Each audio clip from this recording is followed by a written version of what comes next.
こに行こうか決めずに旅立つのもいい。どこに行こ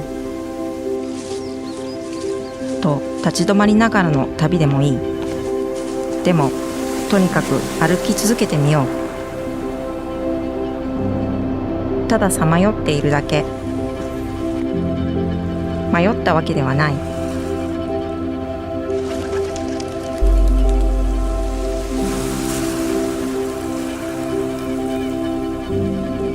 こうして道は道を作り、伝説から伝説は生まれた。そして